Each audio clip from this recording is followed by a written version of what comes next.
guys, this is Rico Figliolini, host of Peachtree Corners Life, and this show, Prime Lunchtime, with the city manager, Brian Johnson. Hey, Brian. How are you? Good. There's so many things to talk about. It's unbelievable.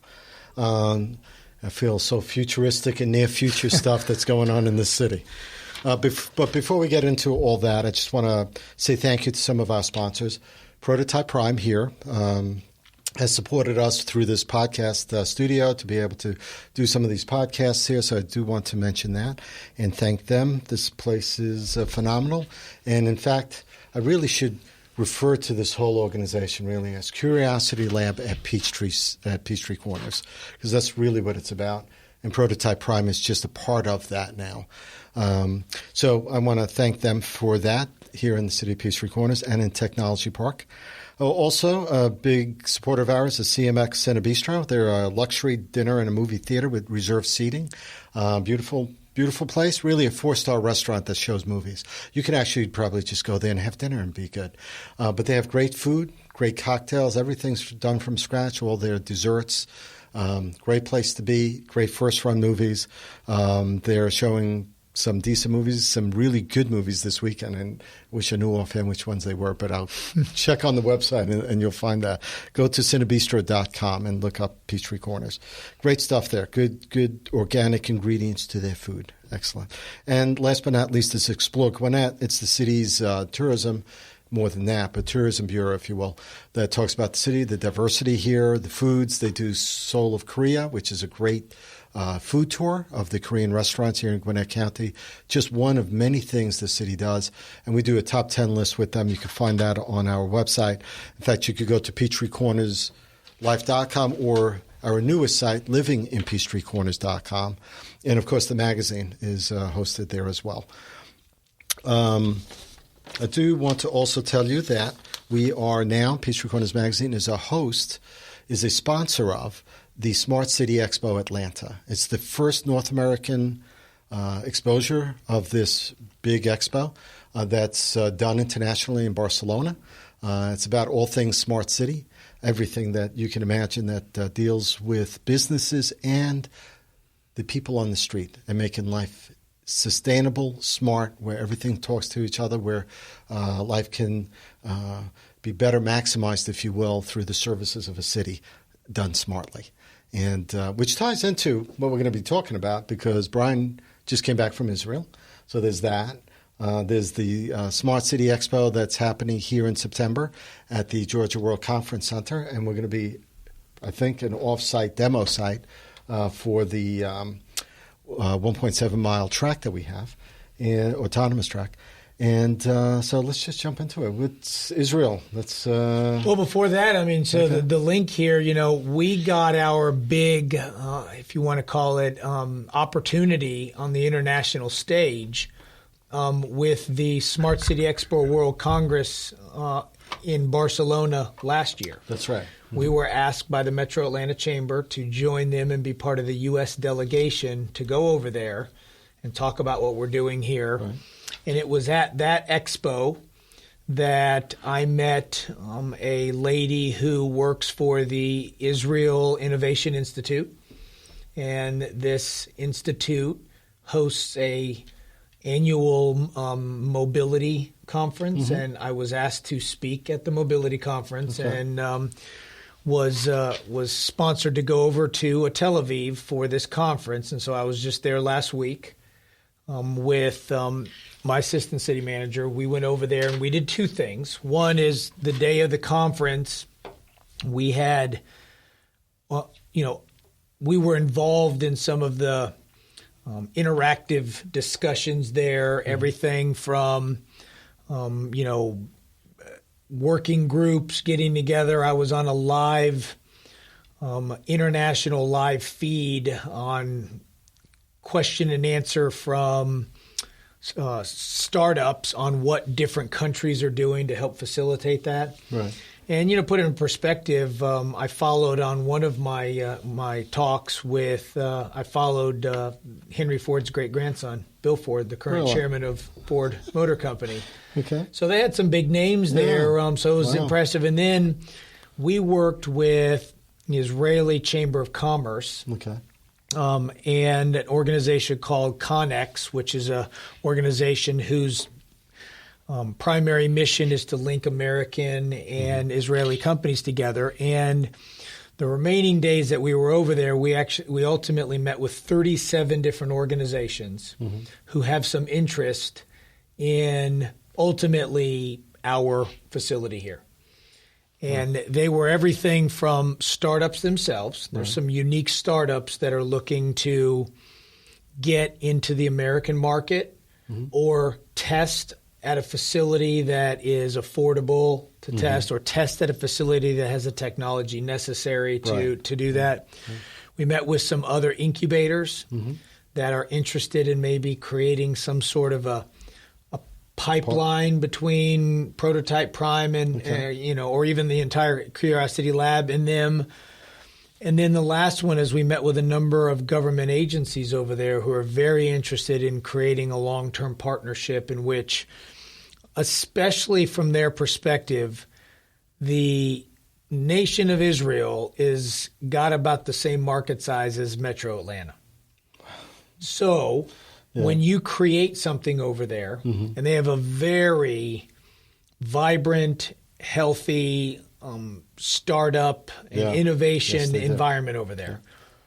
But what they all share is when they do get something created, they don't have the market to really make it. There's just not enough people. Yeah, for so sure. they got to go to Asia, Europe, or North America. Right.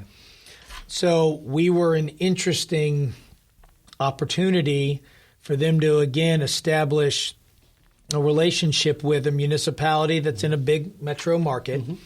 But what really interests them is the fact that, as an economic development initiative, we're not doing this because, it's not a business model for us. Right. So we're not like, okay, you come over here and we're going to charge you by the hour. Right, different. We're not interested in intellectual property, which some cases are like, all right, you can go over here, but we want percentage of what you create out of this. Right.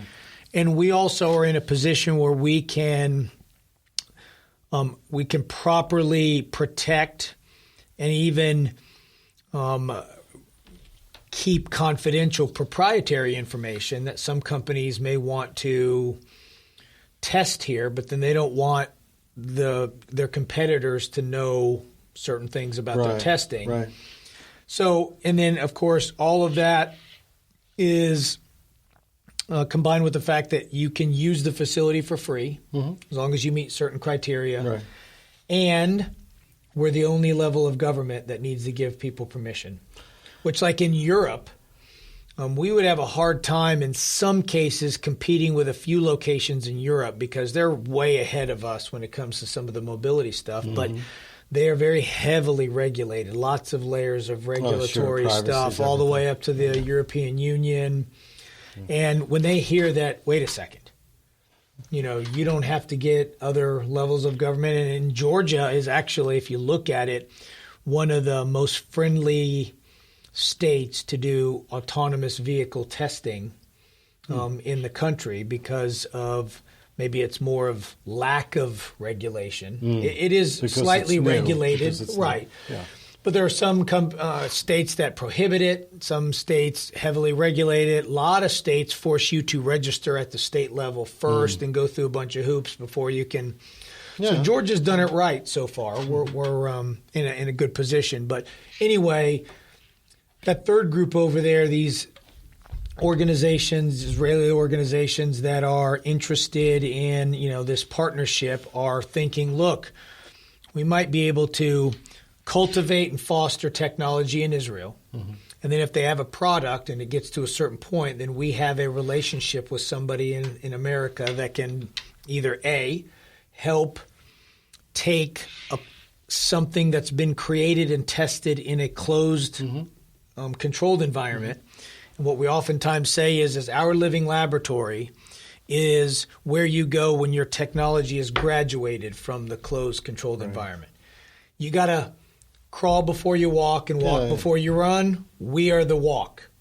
So when you're done crawling in that in that isolated, controlled environment, you can't go and immediately start running in a downtown Atlanta.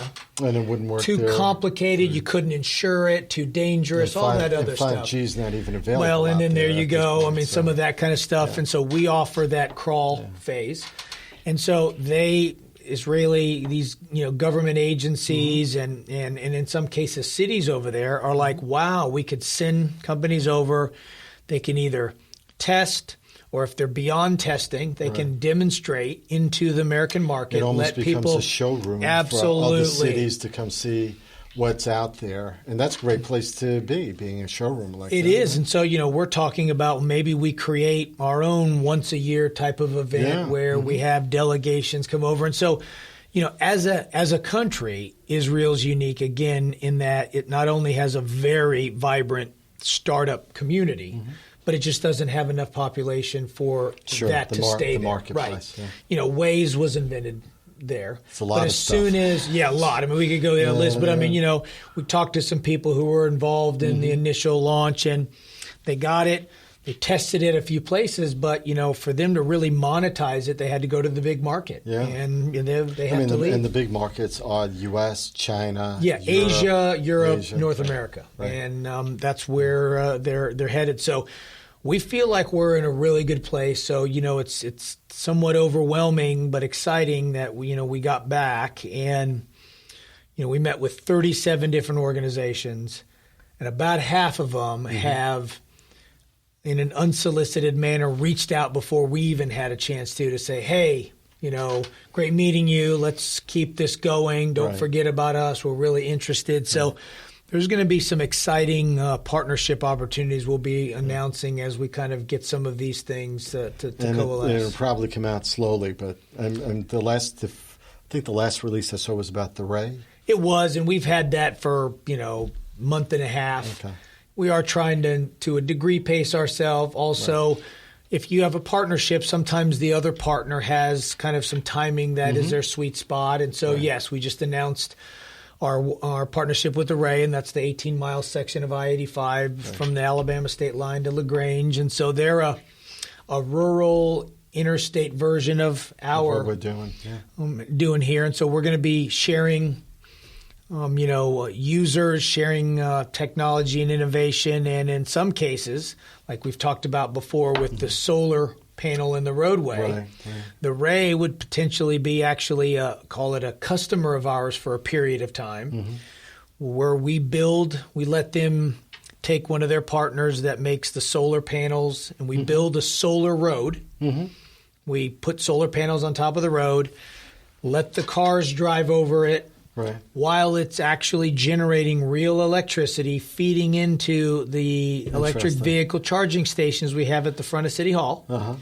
So we'll be testing a scenario in which if you had an electric vehicle, you could be driving to the City Hall charging station over the very solar field that's generating the electricity to feed your car through the... And there's other technology that actually will allow a recharging of batteries while you're even driving. Yes. So we've been involved in some of the industry, the battery, and yes, there's some talk about having a couple of sections here where we create almost like a removable test pad. Where, it's almost like a concrete section that you can lift out of the road and it sets there. And when you lift it out, you can place sensors and other things and then drop it back into the road. And so one of the things that they like to test is coils in the road. So that electric vehicles are actually charging themselves while they drive over the coils. And so, I mean, the sky's the limit with this stuff. I mean, it really is. So it was exciting. It was a great opportunity. Met again with Connex and the Israeli government really laying out the red carpet and being interested in this. We've come back with a lot of it, a lot of renewed interest. And again, we keep coming back to the one thing that we all have to remind ourselves as residents and taxpayers here, because it gets asked a lot. In fact, even when I talk to other companies and I lay out our offer, they're kind of like, where's the catch? This is too good to be true. They're like, well, what's in it for you? And I say, activity's in it for us. So if we had somebody come here for just one day, do something. They still got to eat lunch somewhere. So they're Right. going to go to one of our restaurants. If they're here for 2 days and 1 night, they're going to stay in one of our hotels. Right. If they're here for a couple weeks, maybe they've got space here at Prototype Prime. Maybe it's months, and maybe they have a convention at one of our and then at Or satellite offices. right. Or And whatever. so when you take it to it, to the conclusion, we may be having buildings in Tech Park Right. or in Greater Peachtree Corners, Greater Metro Atlanta that are filled by a company who would not have necessarily come here if it had not been for this asset. And things can evolve. I mean, you know that, because when this first started out, it was very different from where you are now, and you knew that. So who's to say in a year or 2 years from now, depending on how the expansion happens and such, that we may charge, we may provide certain benefits like that to us, because you can improve on what you're doing. This is not an end-all thing. This is no, something it that's is going not. to evolve. And yes, I do not. I've never said that it'll never be a pay-to-play scenario.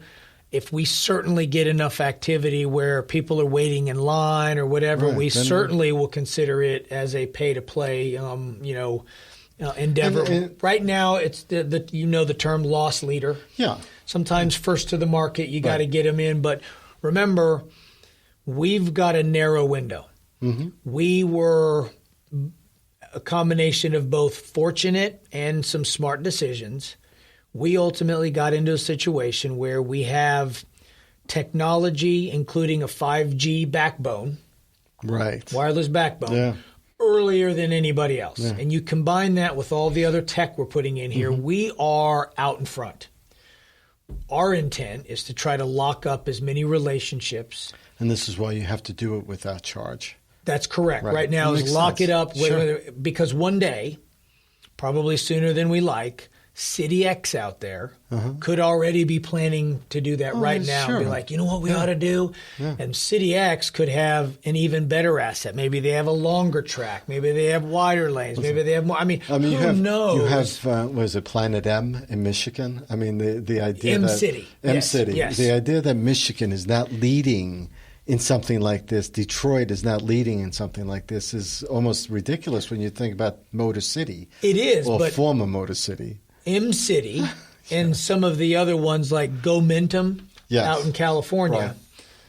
Those are the reasons why we didn't try to do anything closed. There's a lot of closed tracks and facilities for that sure. you can create. But again, what the cradle to grave or the cradle to market space-time continuum is missing is that walk face. There's not a Great. That was definitely a great decision to move it that way. To a find niche. living environment, or a living laboratory where it's not too complicated. We do have people, so there is enough to make it to where you're like, okay, we're getting real, but it's not like Midtown where you're just like, okay, we can't. It's just too. Yeah. So but we just know that we have a window. Yeah. Before too long, 5G will be everywhere, and it won't be special. So we've got our foot on the gas right now to try to line up these partnerships and get this activity really interested. So one day if City X comes in and tries to lure a company from here, they're like, hey, it looks like you got to go, but we got a relationship over here. Right. We're set up here. We may even have a permanent place here. We're not going to go to you. Right, or like we said, that things evolve. So from these relationships, you're finding, just like you did over the past year and a half, that you may find businesses come here to say that will be brainstorming with us, with the city, and say, you know what, we could do this, this, and this. Yes. Why don't we expand it a little bit? Why don't we add some other component to it that maybe you guys didn't think of that just increases the value of what we're doing? It does. We don't know. Look, I can just use Sprint as an example. Right. And Georgia Power will soon be another example.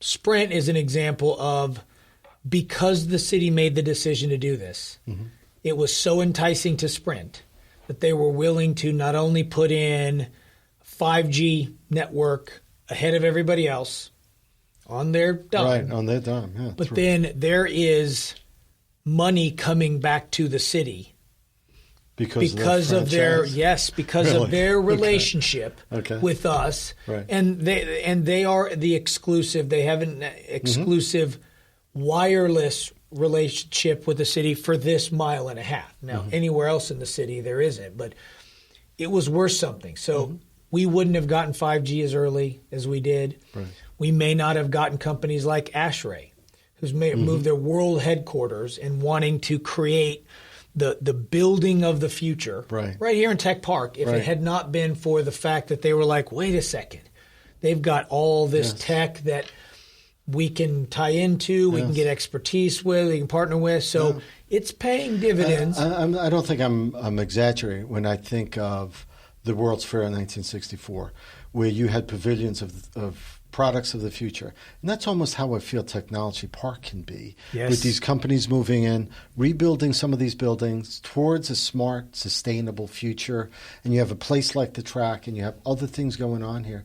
It is almost like that World's Fair of Technology that this place can be. I mean, if just handling we it hope the so. right By way. the way, you're dating yourself with World's Fairs. I was young, I was a little kid. I actually was in a Boy Scout troop and was in a parade at the 82 World's Fair in Knoxville, Tennessee, which may have been the last. I don't even know if there's one since then. And I think Atlanta needs to do a World's Fair here, but I don't know if they would do it. But I don't even know. I don't think they do it anymore. Why not? You're right, they don't. But why not? Well, I think probably Expo? because, let's say we had some awesome technology right here. We don't need people to come to us to see it. You could be live streaming, and somebody from China could be watching this. But let me tell you something. I can see a World's Fair being here of technology, where you walk into the Facebook pavilion, and you are wearing Oculus lenses, and you're in a huge facility that's completely augmented virtual, reality and virtual reality stuff. Virtual, and you could be walking around. Yeah, you're right. A real place and doing real things.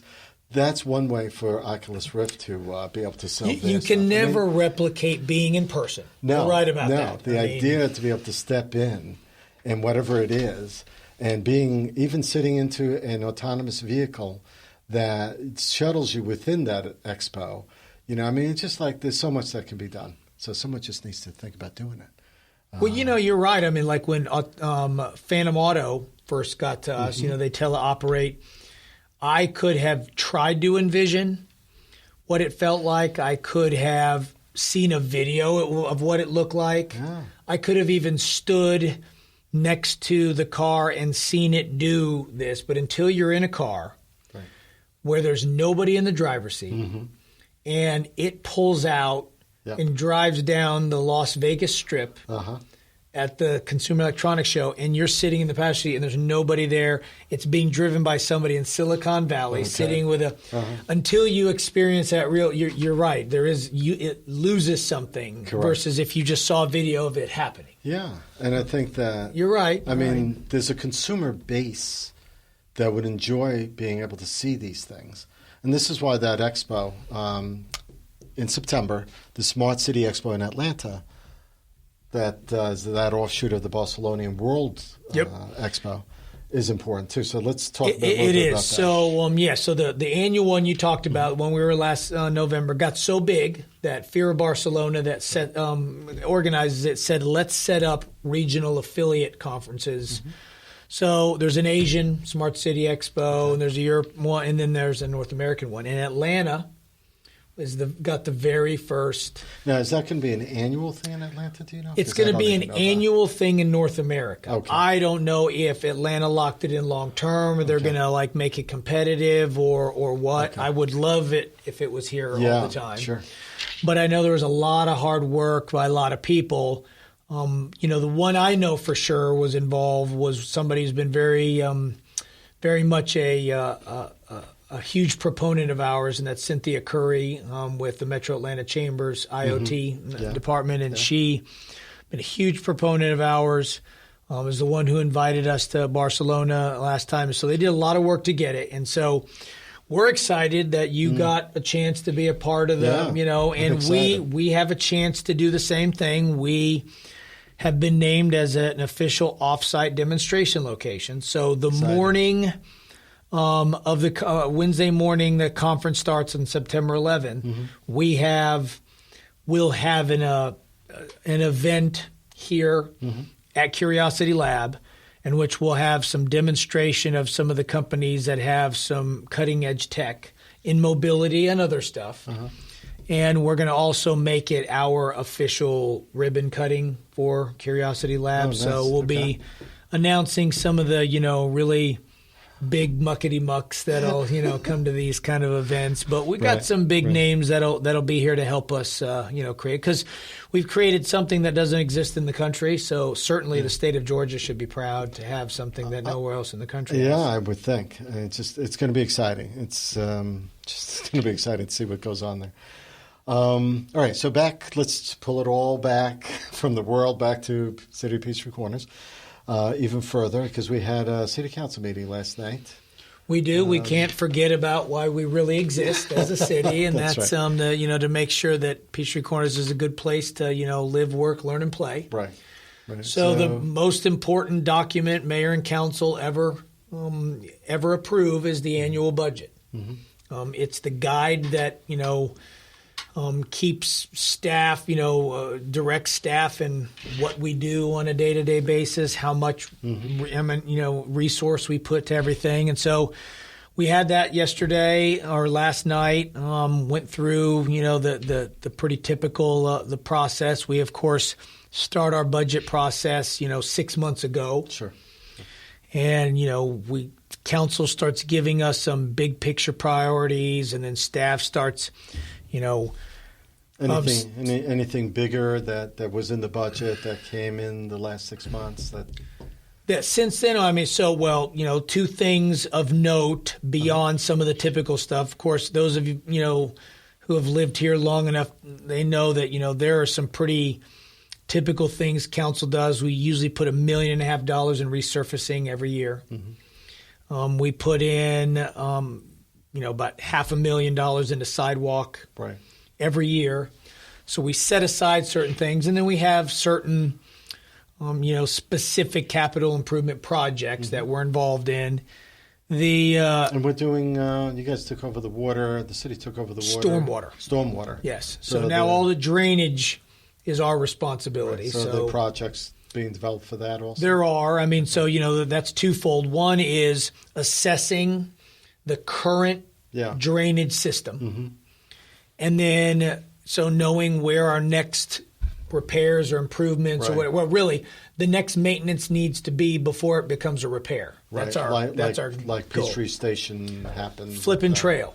Yes. Yeah. That literally was a sinkhole that happened as Gwinnett County was handing us the baton. Right. In fact, they were evaluating it for trouble as they were saying, okay, it's yours now. And literally a sinkhole happened. And so, yes, we got it. But so we've really got our arms wrapped around that. So now we're doing the maintenance. We have some bigger projects. But so in the capital improvement project list for the upcoming fiscal year, which starts Monday, probably the big ticket ones would be, probably led by the pedestrian bridge. Right. Now, when is that breaking ground? I hear different things, but, someone said a month from now, but 2 weeks, week and a half. Really? Okay. Breaking ground, actually, I guess? Okay. Yeah.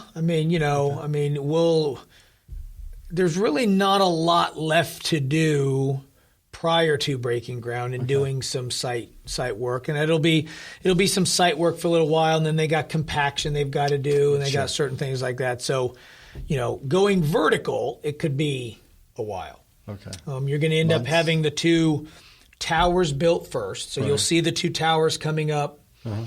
The span will be prefabricated off-site and trucked in and pieced together. Okay. So it's not the same way that one in Florida was done. No, I'm sure. This is prefabricated steel off-site. It's not poured concrete on a...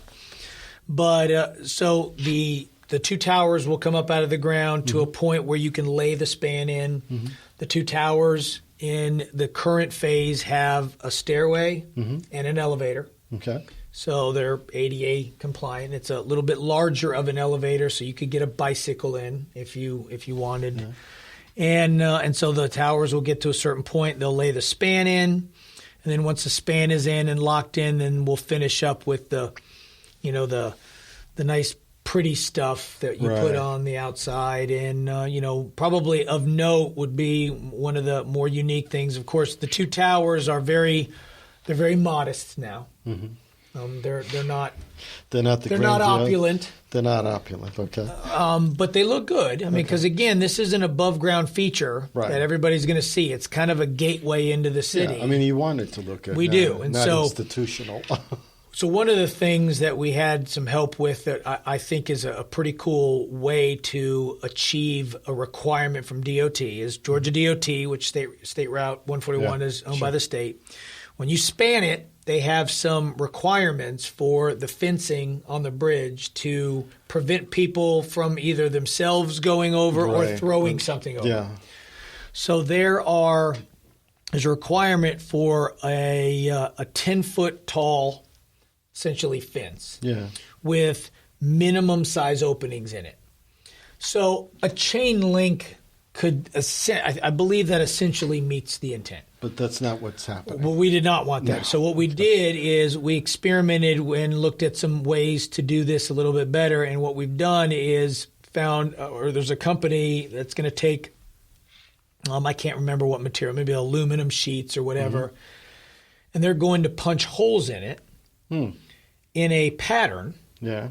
So if you're on the bridge, it's almost like a screen door. So you look through a screen door. If you get close enough, you can see through it because there's so many little holes. Right. If you get far away, it changes your perspective. In our case, if you're on the bridge, all of these little holes will allow you to see out so you can have a view.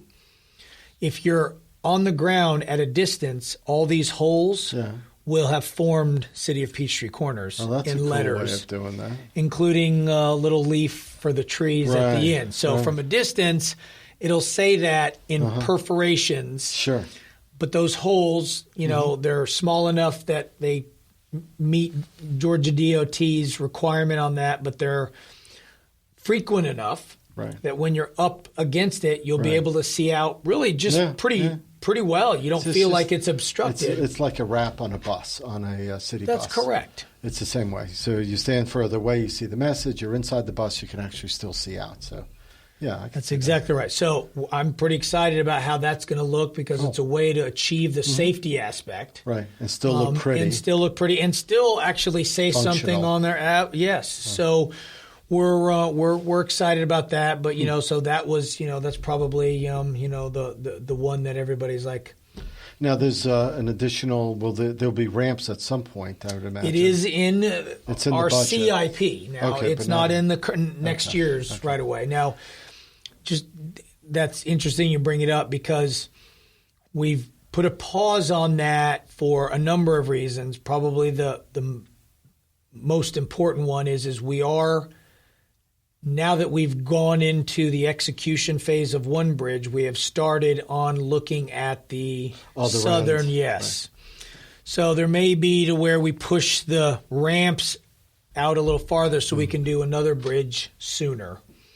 So we are starting to look at that. And that's going to be from, so then people have an idea, that's from the Target or Dick's area. That would be that area across to where all these and Chick-fil-A and all that kind of stuff are, so there's a lot of variables to where you do it. Who owns what? Are you creating problems by putting landings somewhere? If somebody gets off the stairs of the elevator, where do they go from there? Are they in the middle of a parking lot? And that's dangerous. So, but it's just important to note that we have now transitioned to starting to do some due diligence on that location because there is certainly a noticeable stream of pedestrians that cross down there for various reasons. Sure. So we want to try to look at. Let me ask you something. Not that it has to do with the city or what we're talking necessarily about, but the Prada. And I just noticed that in the Gwinnett Daily Post that we're talking about Gwinnett Place Mall, that area, and what's called the Prada. And they showed some elevation plans of what's really actually a nice-looking facility, a nice-looking livable work and play type area where there's offices, retail, residential. I don't know if it's apartments or condos. It's a whole big thing. They even had an ice rink in it. And, and that's 4 stories, 5 stories. That's almost a city look. City look and feel to it, and that's Gwinnett Place Mall. Is there anything along those lines for Peachtree Corners, like looking that way? Like mixed use? Yes, in even the southern part of like 141 or on Holcomb Bridge Road or Jimmy Carter. Oh, is there certainly. Anything new? Is there anything new? Well, not that tangible enough that I'm like, it's for sure happening type of thing. No. Okay. We are looking there. The problem you sometimes get into, like in the case of the Gwinnett Place Mall, it may be actually a good example. Gwinnett Place Mall has gotten a reputation now that wasn't, it's gone through a cycle. Yes. And property values there are not what they were it's suppressed, initially. sure. It is suppressed. So when you have suppressed property values that are suppressed enough that somebody can come in and acquire property at such a reduced cost that now they have left over that they can demo something existing and then build something new. Right. That is true. It is Until you are there, it's difficult. So what we have done and will continue to do is there are some locations in maybe the outer Peachtree Corners Circle area, Holcomb Bridge Road, that we think are maybe somewhat ripe to do something similar to that. The problem is we can't quite close the gap between the number that it needs to be for a developer to acquire it at a low enough cost, even when the city looks to try to provide incentives. Okay. There's still a gap because the purchase price of our properties is still so high. Yes. Because like in cases of large apartment complexes, there's no vacancy. Yeah. And so the owner, in some cases, they're like, look, I'm prepared to sell you this. Everybody has a price, and they're like, I have a price. But when you get down to it, they're basically like, look, I am sitting on a money-making investment here. So for me to unload it, I've got to get enough that I'm willing to give up this asset that's making money for me every year. And that price is just a little bit too high for the city to be able to incentivize it and close the gap. And so that's the one. Yeah, and in that area, you're right. Gwinnett Place Mall is a bad example as far as that goes, as far as property values, because you're right, it's suppressed. This is going to be a $250 million development, and they accumulated enough land to be able to do it. So, yeah, I can see that. There are a couple. I mean, we still have a few. Of course, we know Fiserv, that's going to be unique. We know the property behind Black Walnut and Chase Bank and everything. It's it's your boutique hotel. Right. And so there's still some opportunity there.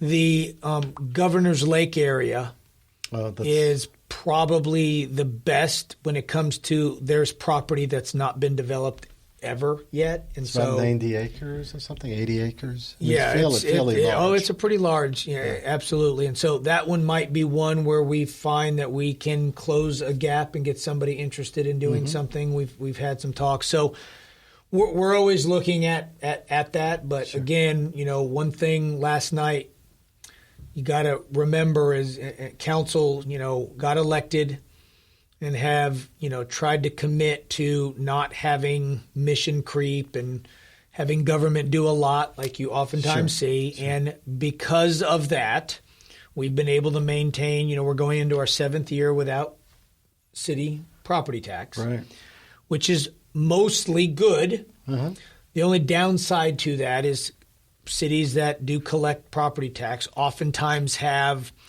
discretionary revenue that they can sometimes do big things with. So, you generate a lot of property tax revenue, you can go out and buy up a bunch of property and then turn around and sell it for a reduced cost to a developer so that they can do, it's happened in Marietta and it's happened in other places where they've purchased. Instead of taking on debt, they're using cash. Or even debt, and then they're using the property tax to pay it back. But my point is they generate a significant amount of revenue beyond, in some cases, what they provide directly. And so they have more money to, for lack of a better term, play with when it comes to those kind of things. We don't.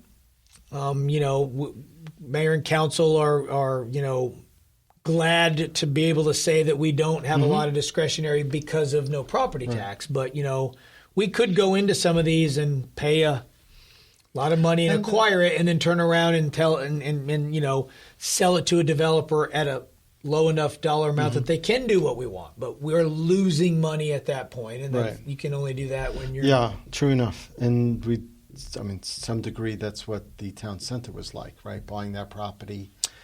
So that was... Yes, that's right. We didn't have to buy and demo something, but we bought it so that the city could control what happened to it. And now we have a community amenity instead of a big, massive garden-style apartment complex. Yes, which it could have been, because that's what it was zoned for. That's what it was going to be. Yeah. Last night also, I think, was there property, if I remember correctly, off the agenda, the Downtown Development Authority, the DDA? So the Downtown Development Authority transferred to the city 4 distinct parcels. Okay. Really mainly driven by insurance. The town green and bathroom is one. Oh, okay. The parking deck is another. Right. The Chile property that's along the town green. Right. And the lake that's in Tech Park, that Echo Lakeside backs up to. The reason those 4 were transferred to the city is because those 4 parcels now have the public is using those parcels. And so now you have activity on them that you didn't used to have, or at least it would have been trespassing if you had prior to. So, the parking deck's got cars in it all the time because it's been constructed. So it now is an active, the town green, obviously. Even the Chile parcel, we created that little trail in there to walk in over to the Da Vinci Court and, the Regis building. People actually use that to jog around there and stuff. And so we're okay with that. But now that we have people on it that we're not saying no trespassing, we need to be insured. This is funny because, people don't understand that. It's like when the county creates a new park, even if it's passive, there's things you still have to do in there. People trip and fall. Yes. And people sue when they trip and fall, even if you're like, hey, dude, that was a tree root. Right. We didn't do anything, but they're like, but it was on your property. You should have removed it. You should. Well, you're riding a dirt bike where you shouldn't be, and I got hurt and stuff like that. Are you kidding me? One of the cities that I managed, my very first one, had an old gymnasium that they used. We used to rent for birthday parties, and it was a roller skating rink. Oh, so it was a really old one, and it had a little. So there were a lot of birthday parties, and we would rent roller skates. Right. Well, there was back-to-back birthday parties one day, and the first birthday party on one wooden wall had taken a stapler and stapled into the wall certain things about the birthday party. When they were done, they pulled them all off. But left the staples. And one of the staples broke off, and it was sticking out, maybe 1/8 of an inch out of the wall. The second birthday party starts, and one of the kids, it was a little girl, is wobbly on the skates and puts her hand against the wall and it pricks her finger. Sued the city. Really, for a pricked finger?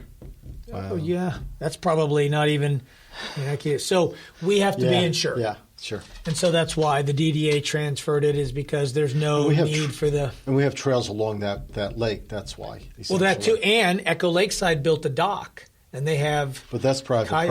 Property, right? So well, the dock is, but the lake, once they're on it, isn't. I see what you're saying. So you could live in Echo Lakeside. Right. And you go down to the Echo Lakeside dock, and you're a resident there, and you get in one of their little canoes or kayaks or whatever. Something happens. And you paddle out there, and then you flip over and you drown, and your family sues the city because we didn't take, whatever precaution you think. Well, the city and Echo Lake off of it, Yeah. I would think. Because everyone sues everyone. That's correct. So we've got to be protected, and so that's why it was done. So authorities like the DDA, they exist for a reason. Most of the time it's to provide flexibility when you're doing something with the property. Right. Once that something is done and it's kind of in normal operating mode, the authority owning it is really... they don't generate any revenue, so that we're passing money through to them to pay for insurance anyway. So we just brought it in house, saved money because the economy of scale of everything else we have to insure. We got it. So that's what that was about. All right. Anything else new that you want to share? Oh, there's lots of stuff new, but we can only do this for so long. You got to get on to other stuff. And we are 45 minutes into the show, so we'll save it for next time. Yeah, let's do that. I want to thank everyone for joining us or listening to this podcast, either online or on iTunes or wherever you're finding my podcast. And I want you to, be aware of Cinebistro. Great movies there, great dinner, great dessert. Explore Gwinnett. Visit their website, exploregwinnett.org. You can find all sorts of things to do, not just in Peachtree Corners, which you can, but also other parts of Gwinnett County. But visit cinebistro.com, and you can find what's playing this weekend. Thank you for being with us, Brian. Thank you. Thank you for having me. I appreciate it. Thanks. Have a great day.